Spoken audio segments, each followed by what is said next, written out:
Okay. We're going to be starting soon, so everybody get ready.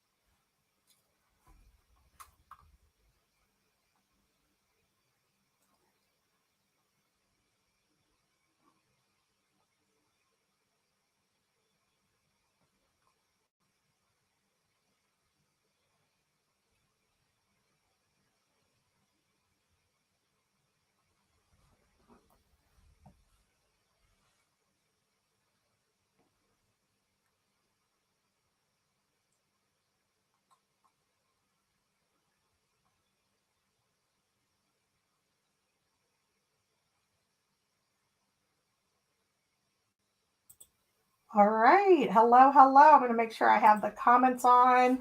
And welcome. Erica is going to be joining us in a second, but today we're going to be talking about college admissions, class selection for sophomores and juniors. So if you guys have any questions starting out, or you just want to let me know some things that you want me to make sure that I hit, please let me know in the comments. I'm going to be checking them. I think I can see them if they're on Facebook and YouTube and in the webinar. But if you are somewhere else, I may not be able to see them. So let me know, and I will check the other platforms. All right, so let's go ahead and start. I'm going to actually do my slide first. Oop. Sorry, y'all. If you don't know, I am Jennifer Jessie. I am Jenn the Tutor, and I have been doing SAT and ACT prep since 2011, 2010.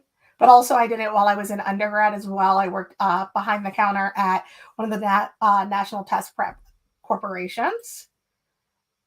Here are some of the things that I've done, and I'm going to actually go through some of the colleges. So we kind of went through this last week. So if anybody's new here, this is just a place that my students are admitted and enrolled at. Now we have a significantly larger list, but this is just where people are. And then this is where we are at in the media. So we have been interviewed by Chronicle of Higher Education, Word in Black, the Washington Post, Wall Street Journal, et cetera, et cetera. So yeah. Okay. So we're going to go through today some of the myths, and actually let me take it back to Erica's slide. Give me 1 second, Erica. You want to introduce yourself? That's not you. That is you. Look at that. Look at that.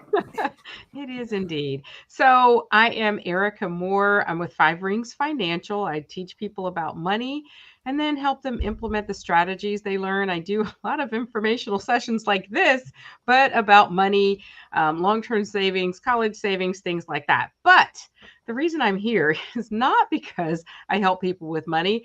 I'm here because I have a 16-year-old who's a junior in high school, and we are traversing the waters of college admissions and testing and I hired Jenn to work with my daughter because and I said this last time, because I want to like her at the end of all of this. Right. And Jenn's been doing a phenomenal job. Like your daughter, not like me.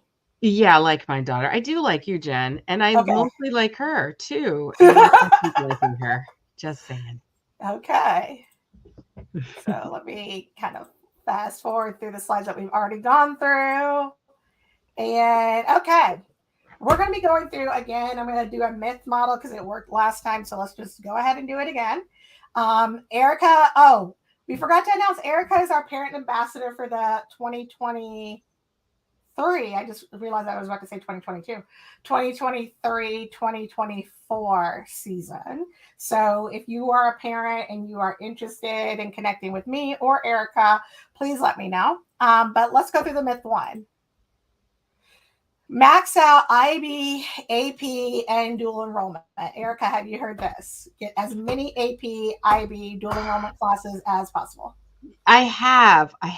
And in fact, we're in the process now of reviewing schedule for next year. Mm-hmm. And when I looked online at the initial schedule that they had created for my daughter, I was like it was 3 science classes, and I think all of them were AP, it's like 2 AP science classes, AP Mhm. calculus, and I was Yeah. thinking, "But wait, is she gonna be able to breathe, and is she gonna be able to keep up, or is she gonna have a nervous breakdown?" I can't even answer that. I'm thinking the latter, and Yes. am I gonna have a nervous breakdown trying to help Right. keep her And I from think having that's the one? thing is like you want to be able to have a schedule that you can do well. At the end of the day, a schedule that you can do well. And so one of the things that I get from parents a lot is like how many APs, how many IBs, and it's really going to depend on one, rigor. So like you do want some rigorous classes, but then two, how many classes are available at your school, right? So if your school only has, dual enrollment and it only has 4 options, my daughter scheduled out AP and a dual enrollment. Good. Yeah. If your students uh, only has 3 options, and that's what they're going to be seeing because there's something called the school profile. Your school profile is what college offices see when somebody's pulling up your school. So they'll say school profile. The easiest way to find the school profile for me, there's 2 actually really easy ways. One, Google, the name of the high school profile. And then it'll usually tell you how many APs and IBs and things like that. I do find the richer the school, the better the school profile. And then 2, asking your counselor for what do they send out to colleges for their school profile if you can't find it online. Usually it is online. It usually is accessible. So I look through the catalog that we have available. How many courses do I want to take that are rigorous? And then also for me, it also has to revolve around student happiness. Because if your student's not happy, then it's not going to work out. And what I mean by this is like not every decision needs to be for admissions optics, right? I was actually talking to a friend today and he used that term admissions optics. And I like that because I think we're always thinking about what looks good for admissions officers. If your kid can only handle one AP class, there's a college out there looking for your kid, right? If your kid wants to take no AP classes, there's a college out there looking for your student. So, but if your student is really interested in Erica, I know you and I talked about her daughter is not really interested in English, hates it, hates. Would hates be the right word? Oh wait, you're muted. You're muted. Wait, you're you're muted. Oops, I would have Yeah. said last year that was the correct word, but this year I think we're better, and I think a lot has to do with the teacher and the way they're teaching and all of that. Yeah. So, but if your student doesn't like a particular subject and doesn't plan to major in it in college, then that might be a subject that you don't have to do an APN. So, like Mm. for me, I tend to balance because, again, my philosophy is always there's a college out there looking for you as opposed to trying to navigate through the eyes of admissions officers. Okay.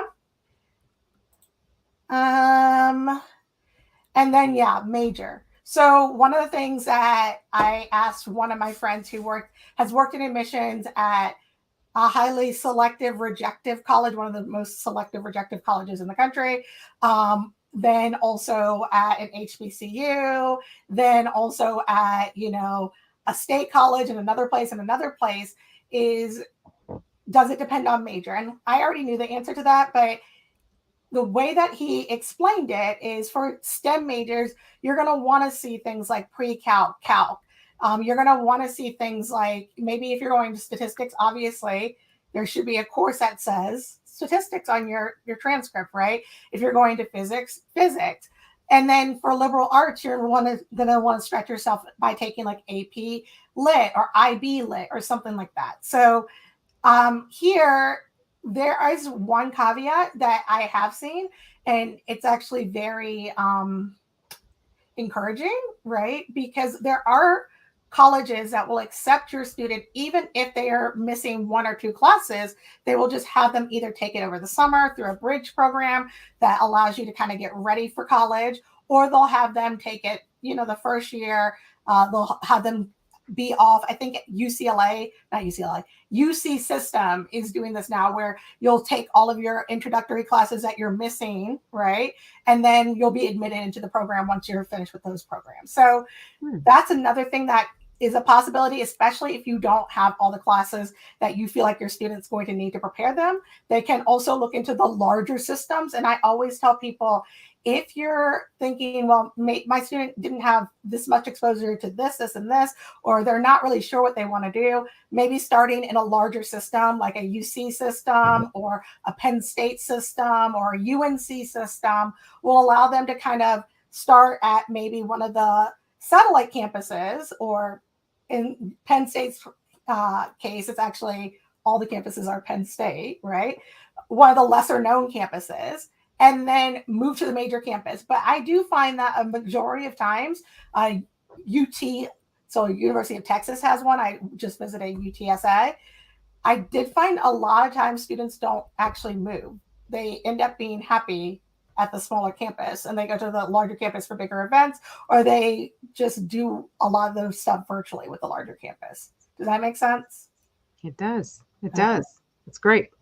All right, let's get to the next slide. Myth 2. Okay, AP, IB over dual enrollment. I'm actually just going to hit the next slide. So that's a greater than sign, Erica. It's math. Math. Got it. I like math. So for me, whether a college is going to have a preference for AP, IB, or dual enrollment is really going to depend on the type of college you're going to look at. Again, there is no one size fits all. So that's something that you kind of have to know going in. But I do find that some of the rejective colleges, not all of them, but some of the rejective colleges tend to prefer AP and IB over dual enrollment.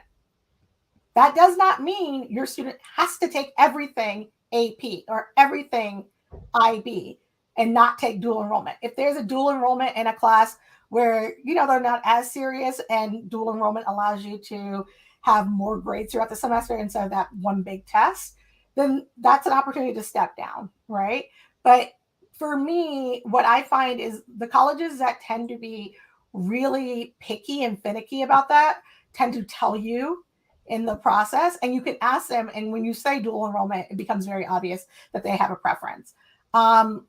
HBCUs tend, and not every HBCU again, but HBCUs tend to like dual enrollment because it leads to graduation and completion. Middle school, like the mid schools, where it's not as rejective, but it's not as selective as the others, or state schools, they don't tend to care. And then other schools need no AP, no IB. So for me, again, the way you're going to decide where your student's going to go is if your student likes an academic challenge in every one of their classes, then you're probably looking up here, right? If they're like, some of my classes, I would like a challenge, but some of my classes, I don't like a challenge, then you're going to be right around here. And if they don't like a challenge, but they like learning, and that they can graduate college, then you look down here. There's a college out there for everybody, right?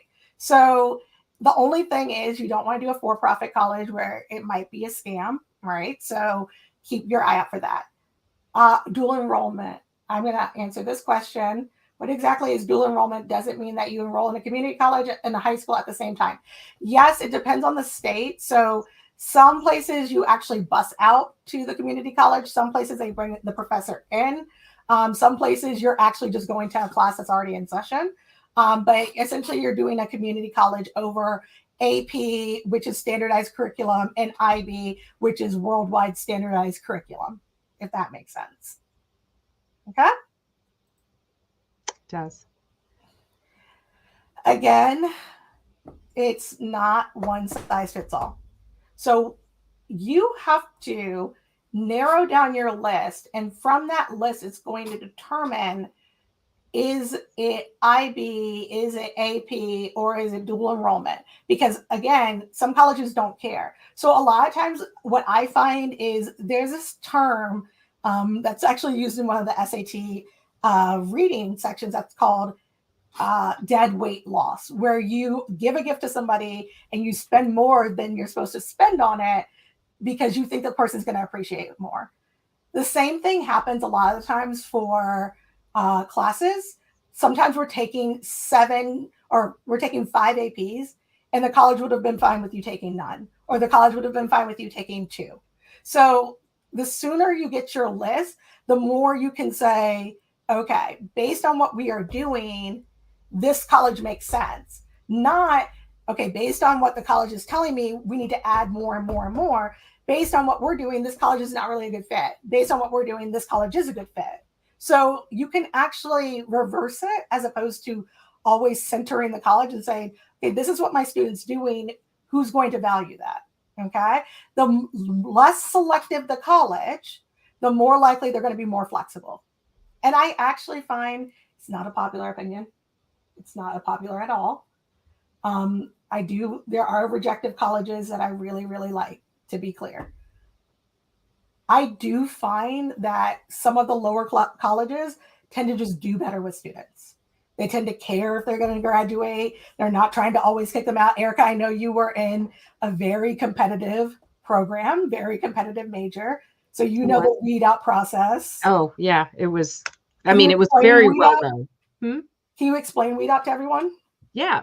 So they accept way more students than they have any intention of allowing to graduate. And so the freshman year, the curriculum that they recommend for freshmen is it's challenging to say the least. And so they basically make it so a certain percentage of the students will either fail or it's so difficult that they choose to either transfer or not return or change majors. And so, I remember being in lecture halls with 500 students in a class that was being taught by a teacher's assistant. And again, this is a program that students wanted to get into. And I think it was really just dumb luck for me because I didn't have someone like Jenn guiding me in that process, that I was interested in this major. It was computer science. I was interested in the major and I applied for the major and got accepted. I don't know that I could have gotten into it as a transfer from general arts and sciences or a different major unless it had been engineering.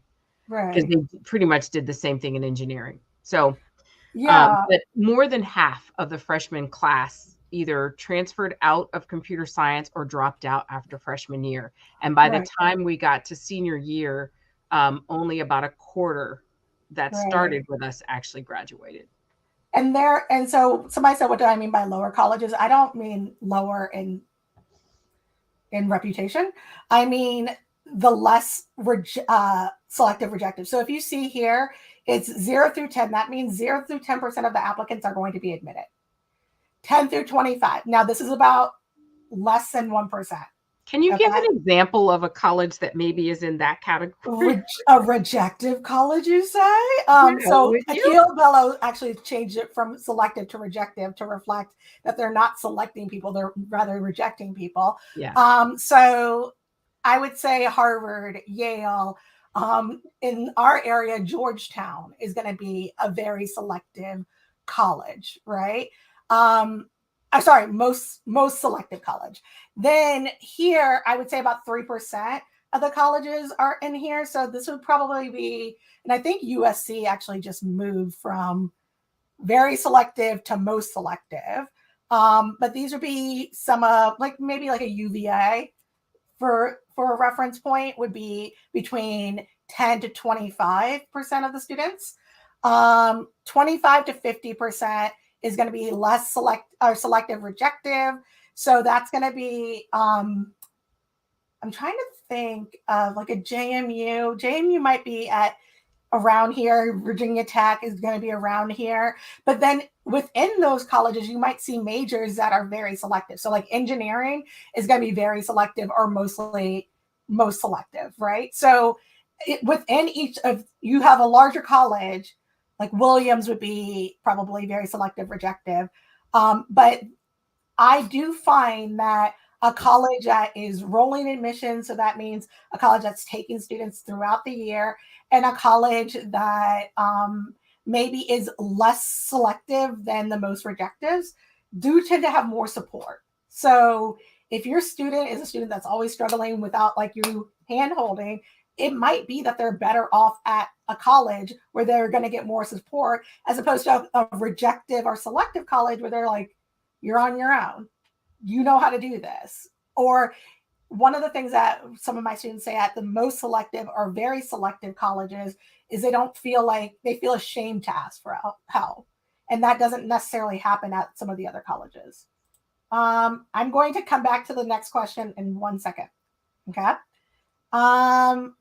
So the thing that you're going to have to do, because there's no one size fits all, is you're going to have to ask when you go to a college and you're like, I feel like this is a good college. Then ask them, do you have a preference for dual enrollment or IB or AP? Some of them are going to say, we don't care. Some of them are going to say, well, what's offered at your school? Some of them might say, okay, if AP is offered in dual enrollment, we want AP. The colleges that tend to be very particular tend to be very specific in their directions. Does that make sense? Okay. It does. I'm going to read this question. I have a kid that wants to graduate early in fall and go to community college. She has a 4.5 GPA. Okay. She'll be applying to 4 years. And she'll be applying to 4 years. I would actually apply. So somebody's asking, she has a 4.5 GPA and she's going to be applying to 4-year universities in the spring. So the one thing I do tell people before you actually consider that is by taking classes in the fall, you actually do become a transfer student in the spring. And sometimes it's a lot harder. It's a lot harder to get financial aid, to get accepted. So the one thing that happens sometimes is a school is full and they'll say, you can start in the spring. And I've had this happen multiple times where I tell the student, do not take any classes. And the parent's like, oh, but they're just sitting at home doing nothing. I want them to be in a class. So they take a class and then all of a sudden their financial aid is changing. They're no longer eligible for that school. Everything changes because you are now a transfer student. So what I would actually recommend with a 4.5 GPA, either you go into the community college and you get enough so that you get into there's like an honors program for transfer students. And that usually pushes you along, or I would just have them not take classes and enroll in the spring or apply to a rolling admissions now. But if they want to take some time off, then as long as you know that they're not going to be a first time student. Okay. Myth 3. Okay. There are preferred classes. Have you heard this, Erica? I know Colgan has a lot of rumors. I know Colgan has a lot. There's quite the rumor mill. Yes. They love physics, but they hate chemistry. They love this, but they hate. Do you have like a particular course in mind? Well, I mean, some of what I have in mind has to do with the conversations you and I have had about it, but calculus for one, because she excels in math and she has a strong interest in that, maybe not as a major, but the schedule that I saw was like AP statistics instead of AP calculus. I'm like, no.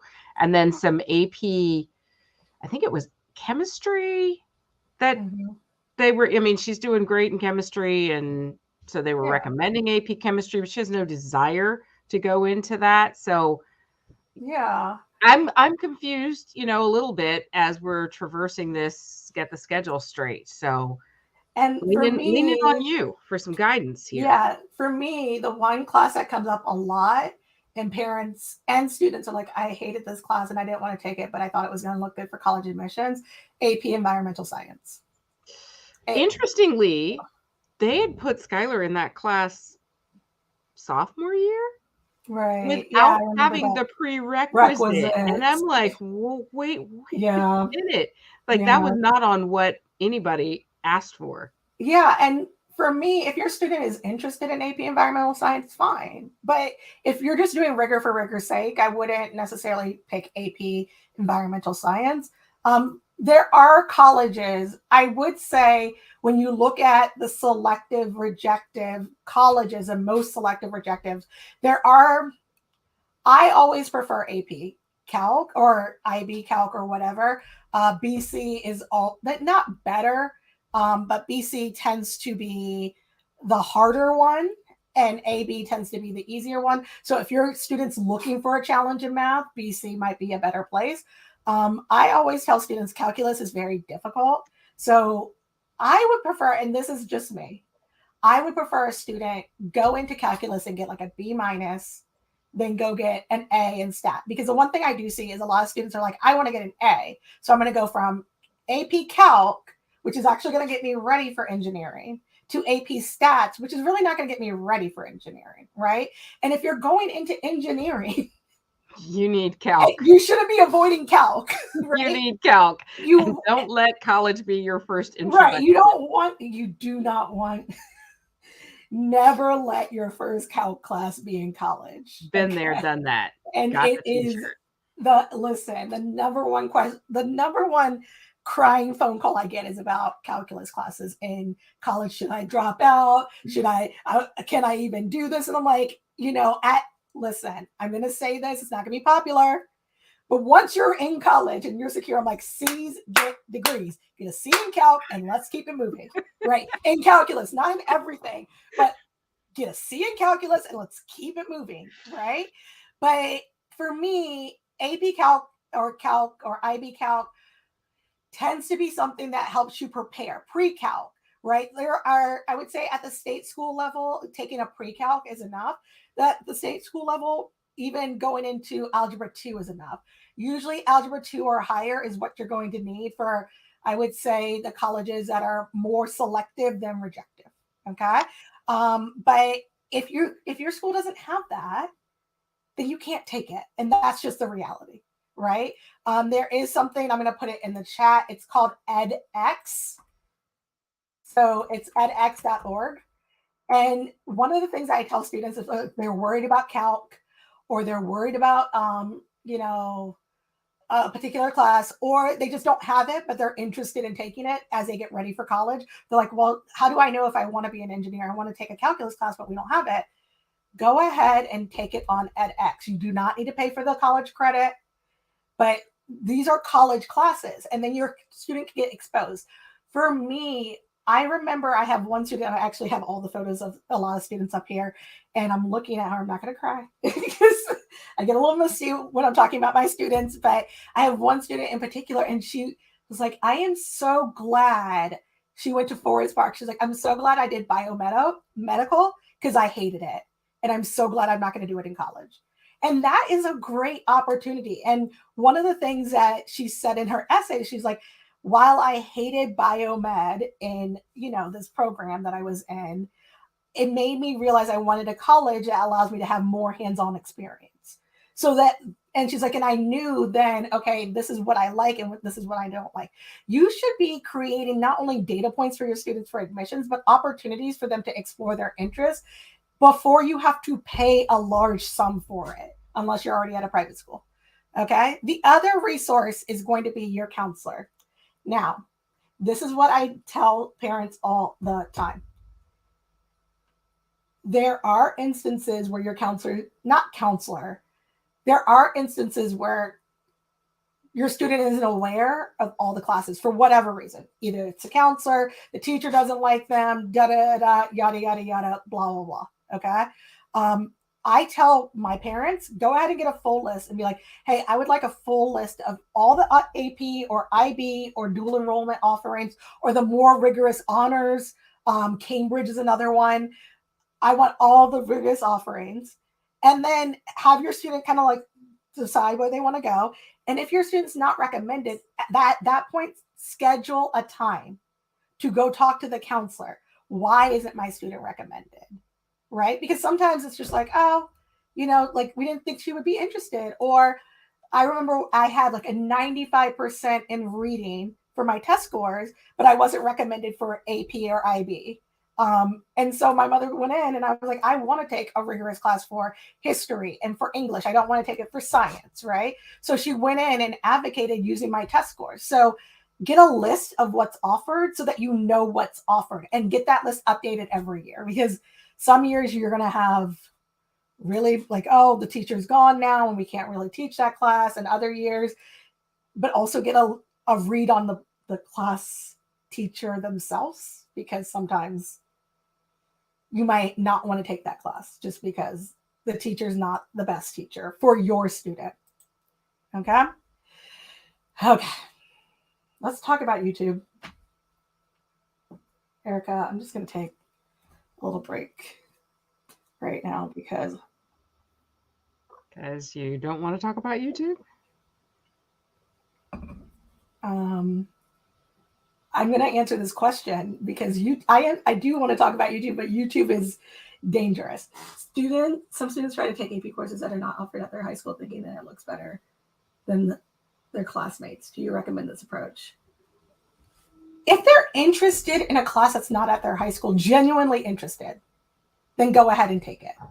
But here's the thing, they're looking at your school profile. So if it's not there, they're not going to expect your student to take it. Does that make sense? So if, let's say, so I'm actually going to give you a very concrete example, and it was actually AP Chem. So I had a student at Hilton. AP Chem was not being offered that year because the teacher, something happened. It was like the pandemic. And so the student reached out to the county, and because it was already virtual, was able to get to another high school virtually and take the class, right? Because she was interested in chem. I don't recommend manipulation tactics for the sake of like I'm going to look better for admissions, because again, they're looking at the profile. And so they're saying, wait a second, like according to the admissions officer, they're like, oh, I was actually really surprised that she had this class because nobody had it. And they weren't like, oh, that makes her look good. They're like, why does she have this class, right? And she explained in her more things that you need to know section of the Common App, I really wanted to take this class, so I advocated so I could take this class, right? But then the next year, they wouldn't let the students do that. So the next student that attempted to do that said, I wasn't able to do that. I believe in only allowing your student to take on AP, IB, dual enrollment, Cambridge, whatever, that they're actually interested in. Because you never know. You might say, oh, okay, I want to make sure they take, let's use chem. I want to make sure that they take advanced chem because I think that's going to look good. And then the person that it looked good to leaves that college. And now they're taking that class and it's no longer a priority for the institution, if that makes sense. So take classes that are going to get them ready for the major and validate in some ways that they're interested in the major. Does that make sense? Okay. Okay, you have to be careful with YouTube. So one thing I tell my parents is students are obsessed with this thing called, I feel like so old saying this, students are obsessed with this thing called stats. So they say stats. What are my stats? So if you look here, these are all right now on YouTube. College stats reveal, realistic high school stats, EC. So that's going to be extracurricular advice, classes, stats, ECs, extracurricular advice, how I got into the Ivies, stats, ECs. This is my AP. This is my IB. This is my SAT. How I got accepted into Yale, stats, essay, interview, comments, how we got into Duke. This is all Duke students. And then this student, this is what I took. This is how many AP, the thing about this that happens a lot is you see students turn these stats into a formula. Now, Erica, I know you're familiar with our friend, Mr. Absolutely. But for those of us who are not working with functions every day, functions are my favorite because they make you look smart no matter what. Functions just tell me if I input something, what is my output? If it's a predictable output, a function's predictable. So if it's constant, I almost said predictable, and that's not the right word. Thank you for not correcting me though. Constant, right? Are there constant elements in the function to make it predictable? So what happens in some schools is a student, and this is what I've heard because I've seen it. A student will hand another student a transcript and say, I got into UVA. These are the classes I took. These are the classes you should take. These are the extracurriculars I did. These are the extracurriculars. So essentially it becomes a map. And they say like, okay, I'm going to put in my transcript and then my extracurriculars or my, clubs, and then my essay, and they look at all the formula and they're like, yay, I'm going to get into college. And then they don't get in and they don't understand why, right? It might be that student was a tuba player and they needed a tuba player. That it might be that student is a legacy. It might be, the institutional priorities change. So we needed more engineers last year than we needed this year. Whatever. So then people get rejected. These are the rejection videos. Watch me get rejected from I watched it. It was really sad. 18 minutes of rejection. I got rejected from nearly. She actually got into some colleges. Just to be clear, I watched that video too. I went down a rabbit hole today. But the danger is that people are looking for a formula that doesn't necessarily exist.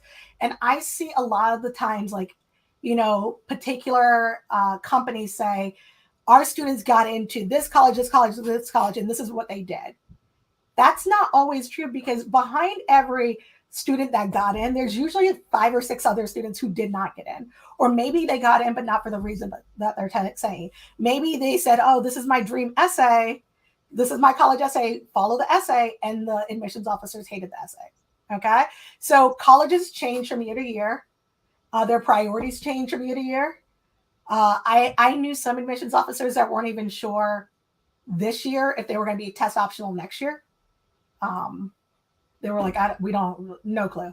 And some of them are like, well, for particular colleges, I had one person tell me outright, oh yeah, we're going back to the test. And then called back and said, actually, never mind. We're not going back to the test, and we're going test optional, and we're going to be permanently test optional. That's a very different, things change a lot in college admissions. So what they're telling you today might change tomorrow. So you want to be constantly checking in, and you don't want to follow a formula.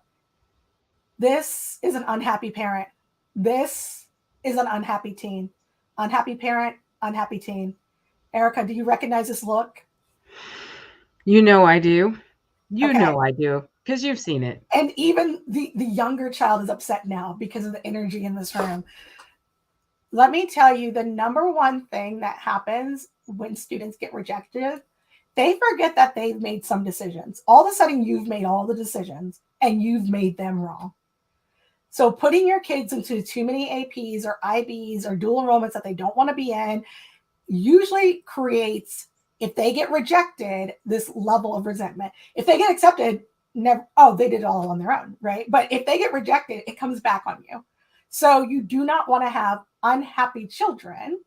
So you want them to stretch in the areas that they feel comfortable stretching in, as opposed to trying to impress an admissions officers whose standards may change from year to year. Okay? You don't want this teenager. She's wearing khakis though, so she's doing better. I put beauty school dropout here because I'm going to tell everybody right now, the number one way I can predict if a student's going to drop out of college is if they don't feel secure and safe at the college that they chose. That they feel like, I was supposed to go to this college, I was supposed to go to my dream school. If they feel like the college is a letdown, right? So that's why I always caution parents about selecting a dream school with your student, or having your student be obsessed about one school, because they just feel like, if I'm not at the school, like everything, like they might have liked the food if they had just gone to that college, but now it's like, oh, the food's not great, and the professors, and they're actually just having a normal college experience, but it's overshadowed because they're focusing on, well, I did all these things to get into this one particular college, and then I didn't get in, and they're carrying the resentment over into college. I do not find that people drop out because they're challenged. I find that most people either drop out because of financial reasons, family reasons, or resentment that they carry in from admissions to college. And I have seen people either drop out or not perform as well because they're blaming their parents. This is Olivia Jade. This is Aunt Becky. We all know Aunt Becky. Well, some of us may not know. Aunt Becky paid some people. And as a result of bribing college admissions college admissions professionals, she went to jail for a little bit. Okay. Now, here's the thing that kills me about Olivia's story. Olivia made it very clear on her YouTube channel that she was not interested in school. And she had a successful business. and she had a successful YouTube channel and she was doing well, but her mom wanted her to go to USC. And guess what? Now her mom went to jail because she wanted her to go so bad. If she had just talked to Olivia maybe, or trusted Olivia's instincts, maybe she wouldn't have gone to jail. That's what I'm saying. So Olivia actually knew what she was doing. And so a lot of times students will say, I don't like this class. I don't want to take it. Now there's a difference between I want to be lazy all day and whatever, and this is not vibing with me and I'm miserable every single day. If your student is miserable in a class every single day, then say to yourself, okay, are they going to major in it? No. So is there harm in letting them drop the class and go down to an easier class? No. Is there a college out there that will respect that choice? Yes. So instead of trying to be like Aunt Becky, let's be like Olivia. Okay. Now, Olivia apparently did not know. The students that did know, it was brought out that they did know. Olivia did not know, and she did not want to go to USC, but her mom made her, right? So she knew what she wanted to do, and she knew what she was good at. Your student tends to know what they're good at. And what I find is they tend to get A's in classes. This is a revolutionary idea. Students get A's in classes that they like, or they feel challenged in, or they enjoy the challenge. They're like, yeah, I don't understand calculus, but I love math and I want to understand it. And the classes that they're just taking, AP environmental science, for the sake of it, they tend to do poorly in. And those, and as somebody who sometimes gets a debrief on why a student doesn't get in, it's usually those classes that you force your student to take. They're like, yeah, we were going to admit them, but their grade was kind of low in this class, and this class. And they have like sprinkles of B's, C's, and you think that doesn't really matter as long as it's AP. It does matter. They should be in classes that they want to thrive in, or they should be able to explain, you know what? I took this challenging class and I'm glad that I took it. And I didn't get the best grade, but I'm glad that I took it. One thing I told my students, and I tell them all the time, if you get a bad grade, but you're staying after school, like bad being like a B or a C or a D, you're staying after school, you're always working with your teacher. That's the teacher that needs to write the letter of recommendation. Not the teacher you got an A, and the A speak for themselves. I had the best letter of recommendation from the C in chemistry, because me in chemistry was not happening. And he was like, she stayed after school every day. She wasn't interested in chemistry. That was very clear, but she was interested in becoming good at it, at least understanding what we were talking about. And she passed the SOL. And honestly, I didn't think that was going to happen. So, now we have two different approaches. We have the Aunt Becky approach. Okay. Or we have the Rihanna approach. Lift me up. This is a time to empower your student rather than disempowering them. The entire admissions process is very disempowering. It makes your student feel like they're not enough, they haven't done enough. And you can say, listen, the choices you made are valid choices, and we're just finding the college that agrees with us, as opposed to trying to fit you into the mold. Because your student, if you don't believe your student is going to be okay, no matter where they go, if you believe that the only way that they're going to be successful is if they go to some name brand college that everybody knows, or the college that you went to, or the college you wanted to go to, because a lot of people want to go to a particular college and are living that dream vicariously through their children. If they don't believe that they're going to be secure, they're going to drop out. Like a lot of times they go to that college and they're like, it wasn't a good fit, but everybody said that this was going to be the best place, they drop out. But if you tell them, I know you're going to be comfortable wherever you go, and it's our job to find the best place for you, not necessarily the best name brand. Because you can be I tell my students all the time who go to colleges that people don't know the name of. Be the first alumni. Be the first big alumni from the school, right? Be the first well-known person from the school. Davison, nobody really knew Davison until Steph Curry went there, is all I'm saying. Occidental College, Obama went there before he transferred. So you can be successful, because if you go around your office right now as a parent, or you talk to people who are working, if you're staying at home, some of them are going to say I went to a state college. It might be that like at some particular firm, it's mostly Ivies, but there's usually one or two people who went to a state college, a college that you don't know. So you can choose to disempower your student by having them focus on the name brand and like we have to do everything to obtain this name brand, or you can say make the choices and we will find the fit. I'm going to say that again because I'm a Baptist. Erica, you know me. Erica hasn't seen me in church recently. Okay. Do not. We don't need to talk about that right now. I must be truthful, so I'm saying nothing. Nope. Okay. Make the choices, find the fit. That's it. Make the choices, then find the fit. Be like, these are the choices, and these choices lead to this fit, as opposed to making the fit and then moving and maneuvering your child into the college. Lift your students up as opposed to pulling them down into a college, especially because a lot of students, again, end up their whole life going one pathway, and then they get, rejected. This student applied to every Ivy. Every decision the student probably made was on behalf of these Ivies and then did not get accepted. Do you think that student's going to feel secure going into another college? Maybe if they have a good support system, but there's a possibility that they're not going to feel secure because they're like, well, I can't do well unless I'm at this particular college. Okay? Myth 4, you need to take 10 to 14 AP courses. More is better. Well, Erica, more is more better. Well, I mean, I am taking the approach that you just stated is make the choices and then, find the school that's looking for my child.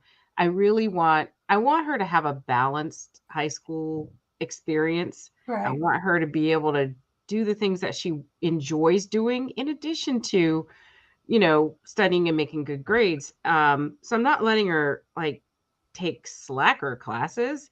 But I'm also not forcing her to take, 10. She's taking dual enrollment AP, but we're not doing 10 of them. We're doing 1 or 2 a year. So right. And I think it's harder in places where there's 2 instances for me where it's really, really hard. If you're coming from a historically excluded or first generation background, a lot of times there's not as much security if you're not going to a school that maybe is well known. But then also if you're in a highly competitive market, so if you're at a school where everybody's always talking about APs and everybody's where we are, and it does, students do internalize that, right? And so you have to say, listen, you have to sit down with your student and have the same conversations that I have with the students, which is, we're going to find the college for you. I don't know if it's going to be the most selective college. I don't know if it's going to be the most rejected college. I know students that are at rejected colleges that are thriving. I know students that are at rejected colleges and they're completely miserable and thinking about transferring, right? But if you feel comfortable, like if you're always bored in class and AP and IB makes you feel better because it's like it's a challenge and it makes you love learning, then do it. I'm just saying, don't do it for the sake of a college. Do it because you want to do it. And I think teaching your students, it's okay to take classes where you might not be the top A student. And it's okay to take, because those lessons carry on to the next time that they do it. The next time that they're in a class, I've had students, I had one admissions officer say, I actually like to see a C on a transcript because then I know the first hit's not going to come in college. Like the kid's not going to be hit for the first time in college and be like, what?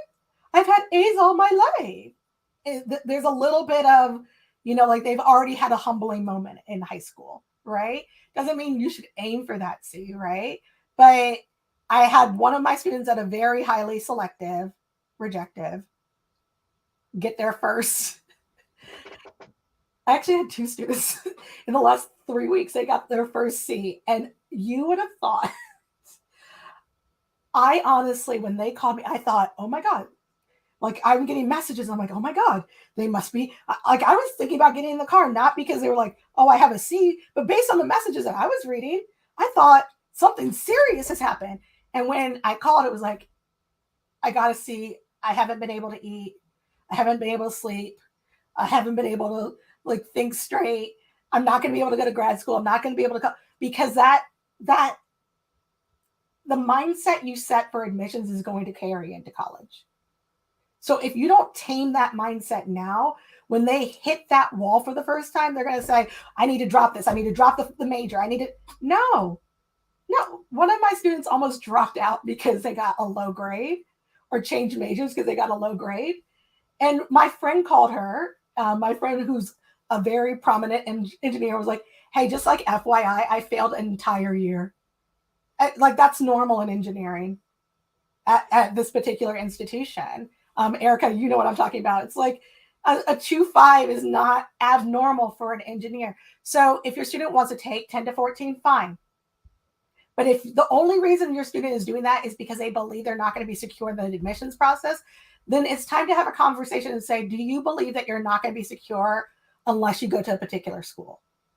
Because I want you to know that you're going to be fine no matter where you go. And we're going to support you and we're going to make sure that we find the right fit. And if we don't have the right fit the first time, we're going to do everything in our power to make sure that you get happy. That's it. Okay. I love your quote, C's get degrees.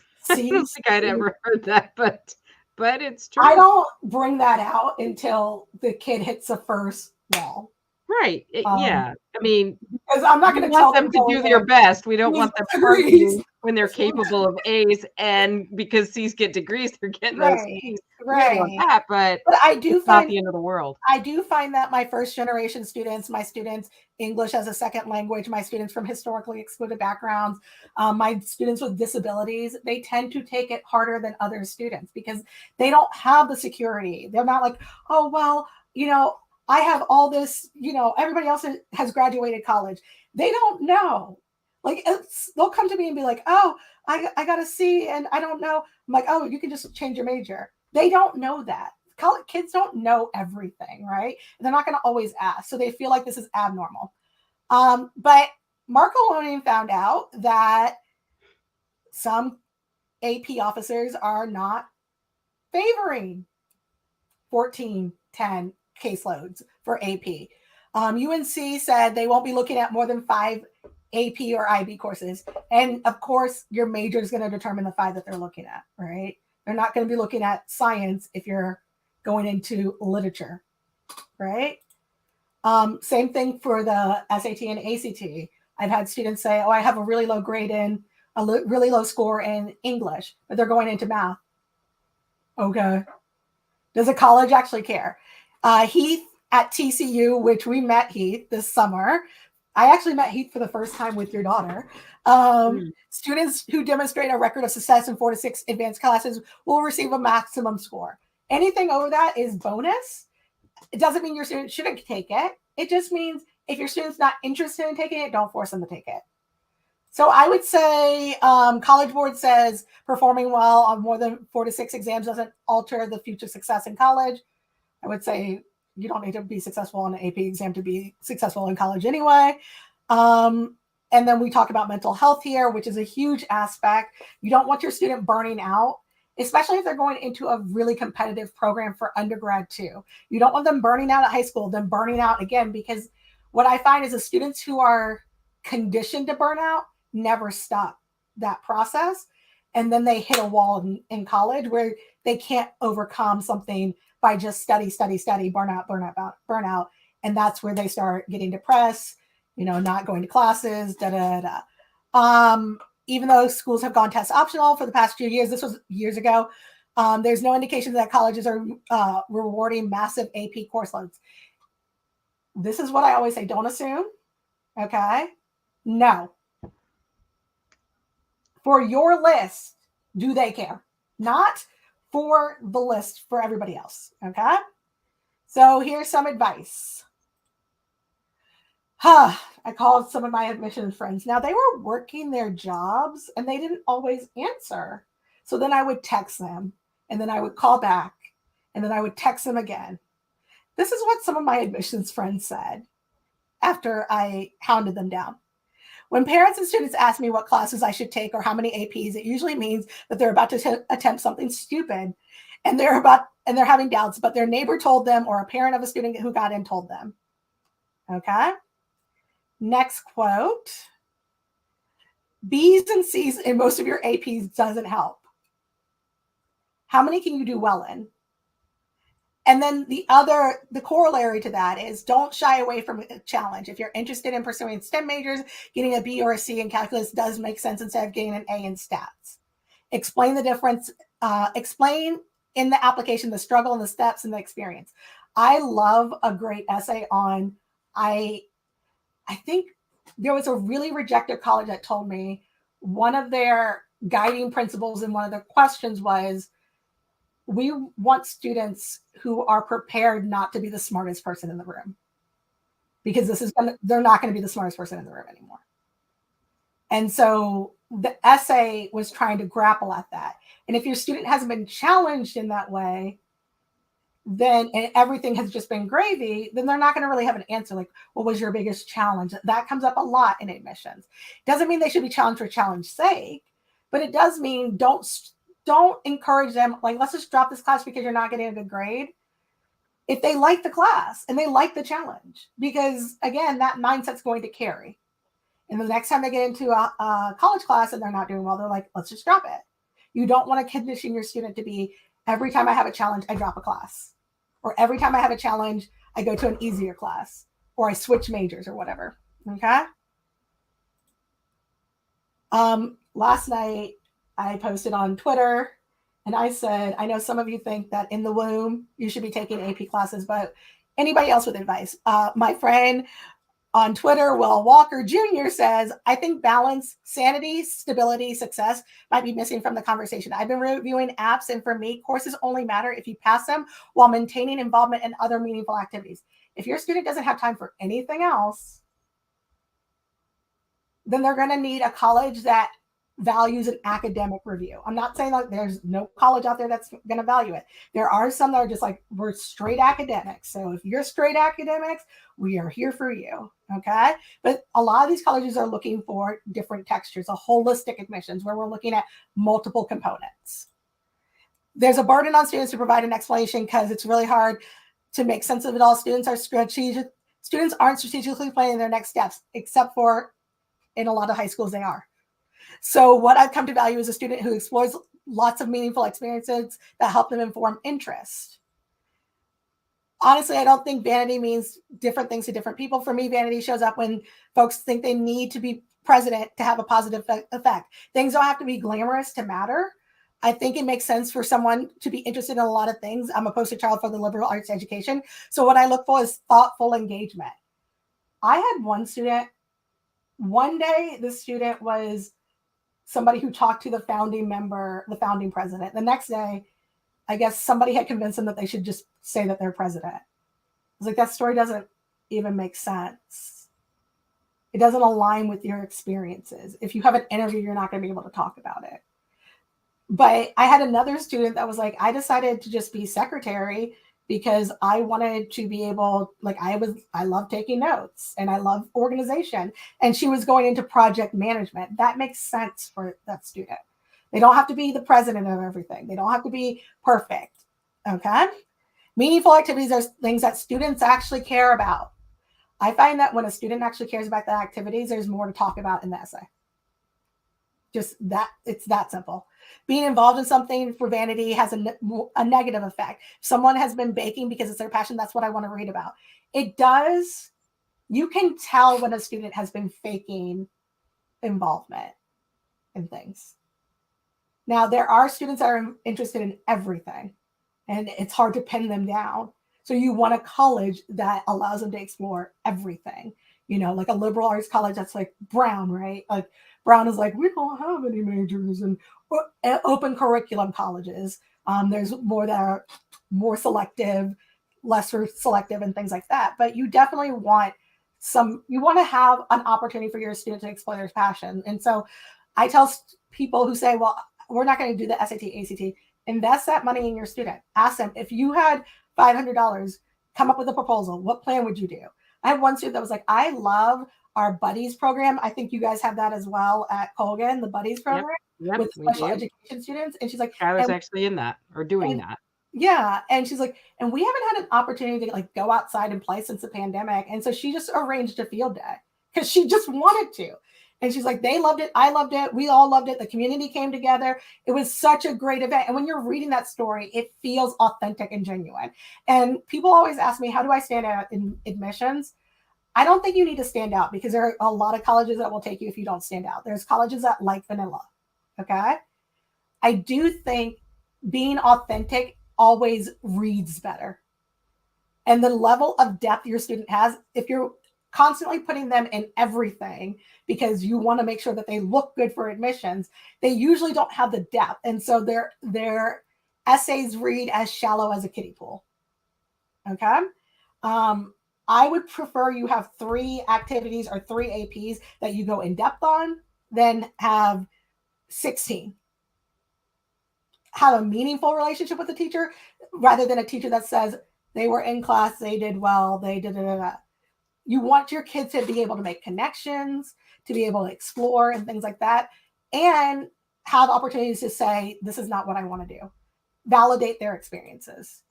Now, of course, our friend Akil Bello said, make sure you take pre-calc in the utero. So that's an approach that some people can take.